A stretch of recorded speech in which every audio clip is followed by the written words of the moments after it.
I'm Kat Fulton, and this is Rhythm Renegades at Rhythm for Good. So glad you could join us today, and I'm really excited to introduce our special guest today. She is a board-certified music therapist in North Dakota. She is a fantastic blogger and information sharer on the internet. She is a tweep with the rest of us on Twitter.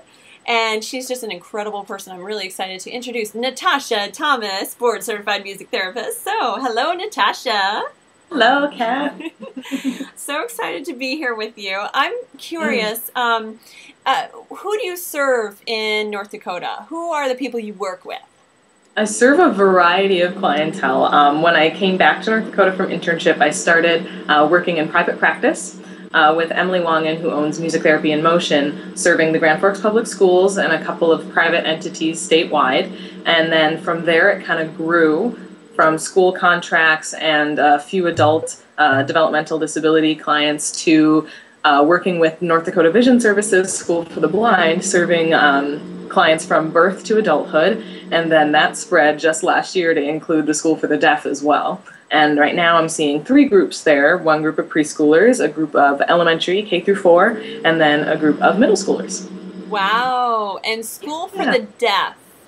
Talk to us about that. How do you do music therapy and rhythm and stuff like that? How do you do that with School for the Deaf?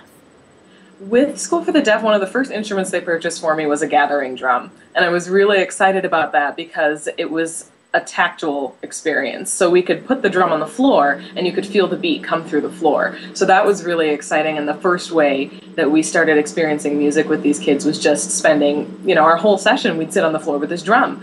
And so there was that tactile experience of music, feeling the beat. And then there's also the visual experience. We would play games where we'd all have little black mallets, and so we'd all be playing, and I'd have them watching me, and I'd play 3 times, and then my mallet would be in the air, and they'd have to wait. 1, 2, 3, wait. So there was a great opportunity for watching, self-management, all those kinds of behavioral things that are kind of associated with delays in children that are hearing impaired. They don't always have those kinds of social awarenesses. So it was really great to work on those, and that kind of grew then into talking about music and pop culture and how that kind of connects to everybody, to the point where now the middle schoolers are going to be signing Katy Perry's Firework for the end of the year luncheon on Thursday, which I'm very, very excited about. Now, I know you're an avid blogger, so I'm wondering, how did you get started blogging? How did you get thrown into the blogosphere? It kind of happened by chance. I had a close family friend at Thanksgiving suggest to me that I should blog. He was managing the online section of our local paper and said, yeah, we've got a lot of bloggers in film and a lot of bloggers in these other areas, but there's nobody really doing music or the arts or even theater and stuff like that. And so he was asking, think about this. And so I said, okay, yeah, I'll give it some thought. And about a month later, I put my first blog post up in December and just kind of thought, I'm going to feel this out, and see how the community responds to it, see how I feel about it, because it was a big undertaking, adding one more thing to my schedule, because I wanted to post weekly. I know that I wouldn't follow a blogger who posted irregularly, so I wanted to be someone that people could follow. So now, how has blogging or being on Twitter and doing all these things, how has it changed your professional life, or has it? It has. I've told people before about Andrew Knight, one of the professors here at UND, recommending I jump on Twitter around the same time as Thanksgiving. It was the AMTA conference in Cleveland, and at the time I told him I have zero interest in joining Twitter because I didn't realize what it was. It's this great way to connect with other professionals and other people who are doing what you're doing, writing about the things you're doing, and writing about what's going on in the world. It was just a great way to connect and see that other people are burnt out too sometimes. Other people are eating lunch in their cars. Other people are traveling and working and, juggling this many plates. So it was a great, it's been a great way to connect with other professionals in my world and not to feel so isolated at times. Because we're in North Dakota, there's like 5 or 6 of us practicing here. And there's not a big network, of therapists. So that was a great way for me to connect. And I felt on a professional level that that's been really beneficial. And then that kind of translates, because burnout is a personal thing too. So that translates to my personal life as well, being able to recognize that these things are happening elsewhere, that other people are experiencing the same things I am. And there's kind of a, I don't know if you call it relief, but definitely comfort that comes from that, you know. So professionally and personally, I feel that it's great just to have a network. Yeah, definitely. And I love the internal learning that comes from blogging too. You know, like as I write, I view my perspectives anew. You know, I see them again, and I see them from the perspective of someone looking back and writing about this, and there's growth that occurs there too. So it's just, it keeps coming. There's just something, every time I think I'm going to run out of ideas, I'm not going to have anything to write about in a week, something else happens, you know, on Twitter or in my own life or in my own rereading of my own blog posts. Like it just, how are you able to balance like online, offline all the time? You know, how does that work for you? Yeah, it kind of, I have to put it into my schedule, if that makes sense. You know, like when I get up in the morning, it used to be that like I would check my email because I have some clients that it's just easier to connect with by email and stuff like that while I'm having my breakfast or whatever. And now it's become, you know, I check my email, I check Twitter, I check, you know, so I kind of see what's going on in the world today and where are things at. And then I can go on to my regular, you know, scheduled day. And if I have a moment in between, maybe I'll hop on Twitter again. Yeah, there you go.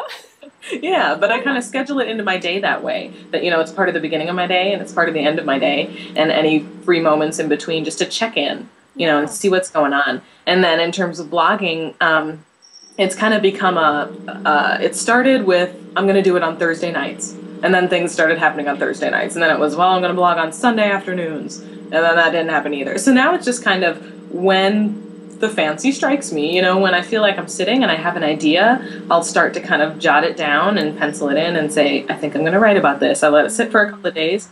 And then when I have another free moment, I post. I love those inspired actions. Yeah, those where it doesn't feel forced or contrived. It's inspired. It just comes naturally, organically. Yeah, I think that's the way to go with blogging too, definitely. It is, and it's counterintuitive to me because I am such a scheduling must do this at this time person, but I'm finding that it's working. You know, that's been a goal for myself anyway, to just kind of let go a little bit more, and blogging has been a great experience in that, for sure. Can you think of an experience in your life where you really felt like you were, you know, not conforming and just taking destiny into your own hands? Yeah, well, I mean, I always tell people that began very early for me because, you know, being a person of color in rural North Dakota, you know, you're pretty rare as it is. So I had a lot of experience with that. I'd say. Yeah, with being the only black person in my graduating class, you know, and that kind of thing. So culturally, I always felt this kind of, my cat just jumped on the table. No problem. It's all part of the show. All part of the show. We rehearsed that. You may come across the screen in a moment. But I've always felt that kind of outside the box type of thinking in terms of culturally not identifying with everyone around me. My parents are from the Caribbean and stuff like that. So always really culturally identifying that way. But musically, I guess I kind of stepped out in high school, I suppose. You know, I was really interested in music therapy from 8th grade.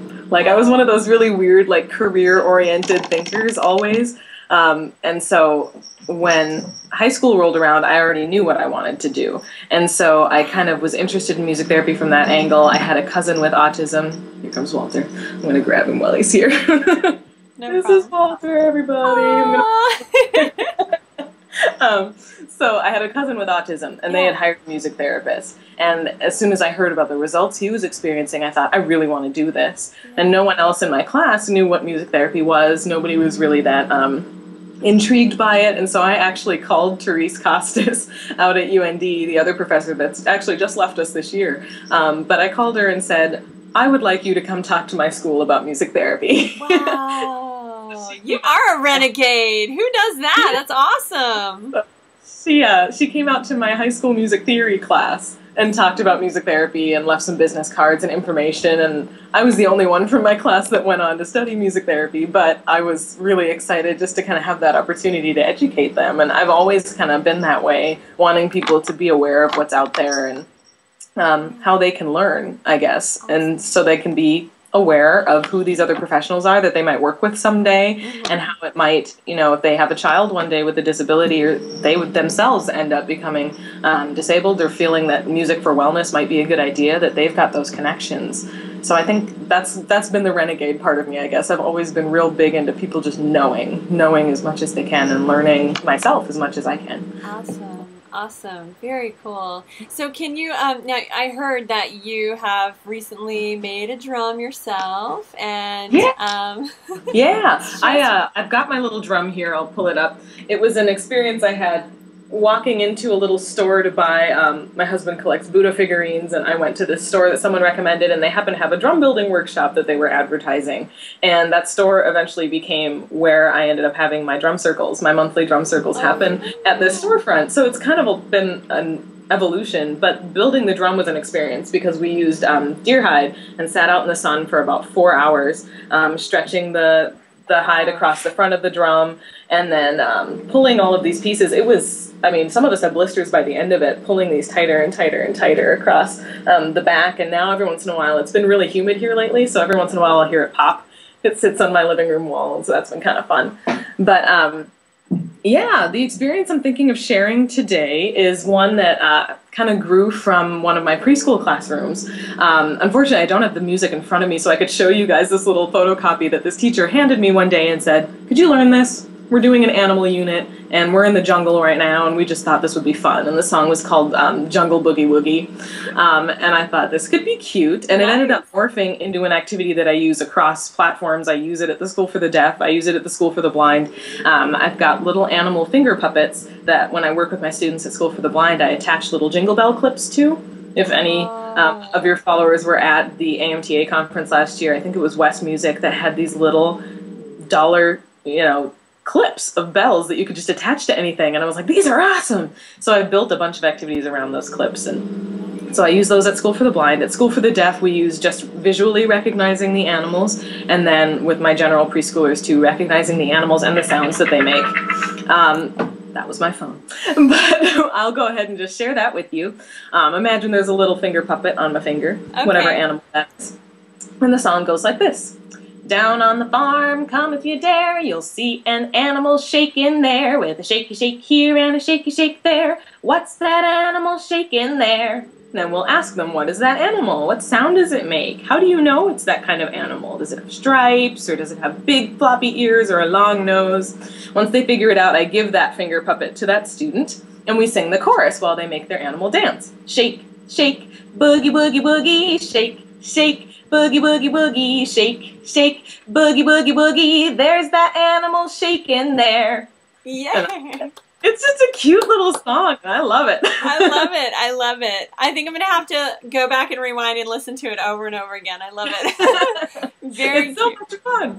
But yeah, then as I go on, if the group is really big, I'll kind of shorten it a little bit. So I'll say, like, just down on the farm, come if you dare, what's that animal shaking there? So I'll take it down to a smaller portion. They guess, I hand them the animal, and then we'll just sing, shake, shake, boogie, boogie, boogie, there's that animal shaking there. So there's like the little miniature version that we can do too. But it's a great opportunity for, again, recognizing animals and the sounds they make, and for my kids that are visually impaired to kind of get a tactile sense. A lot of my my infants, they have pre-Braille goals. They're going to become Braille readers later, and we want them to experience using their fingers to really learn. So feeling what makes this animal different from that animal, and then once you figure it out, sometimes we'll even do sorting, like put all of the cats, if they've all got like lions and tigers and bears, oh my, but if they've got all those different animals, put all the cat animals in this bucket and put all of that animal in that bucket, and so then they have to sort, and that's another skill that a lot of children with visual impairments are short on, so. Oh, yeah. That's awesome. It's so great to hear, like, what you really do, I see your tweets, but it doesn't give the full picture, so this is really nice. Thanks for sharing all that. So, Natasha, tell us, how can we find you, how can we read more of your stories, and how can we learn more about your work? Yeah, the blog you can find on http, it's one of those, / music moves, all one word, .areavoices, again, all one word, .com. Okay. So that's where you can find the blog at. You can also find me on Twitter at musicmovesnd. Well, thanks for spending time with me today and sharing your stories. I appreciate it. It's been a blast. Thank you so much for inviting me. I'll see you on Twitter. Yeah!